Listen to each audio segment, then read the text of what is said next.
আসসালামু আলাইকুম রহমতুল্লাহ ওবরাকাত নাহমাদুহু ওয়া নুসাল্লি আলা রাসূলিহিল কারীম আম্মা বাদ। সম্মানিত প্রিয় ভাই বন্ধু সকল, তিরমিজি শরীফের একটি হাদিস আপনাদের সামনে পেশ করব।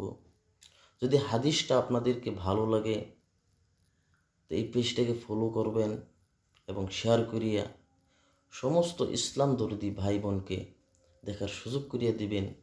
কি জানি আপনার এই এক শেয়ারে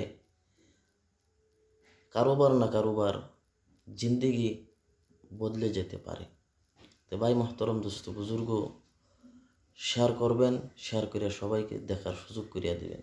হাদিসটি হলো আন আব্দুল্লাহ ইবনে উমর রাদিয়াল্লাহু তাআলা আনহুমা قال قال رسول الله صلى الله عليه وسلم اعبدوا الرحمن وأطعموا الطعام وأفشوا السلام تدخلوا الجنة بسلام। হযরত আব্দুল্লাহ ইবনে উমর রাদিয়াল্লাহু তাআলা আনহু বর্ণনা করেন যে রাসূলুল্লাহ সাল্লাল্লাহু আলাইহি ওয়াসাল্লাম ইরশাদ করিয়াছেন, তোমরা রহমানের ইবাদত করিতে থাকো। তোমরা রহমানের ইবাদত করিতে থাকো মানে তোমরা আল্লাহ পাকের ইবাদত করিতে থাকো এবং খানা খাওয়াইতে থাকো। মানুষকে, গরিব দুখিয়া মানুষকে তোমরা কি করো?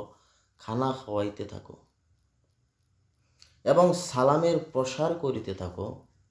সালামের প্রসার করিতে থাকো।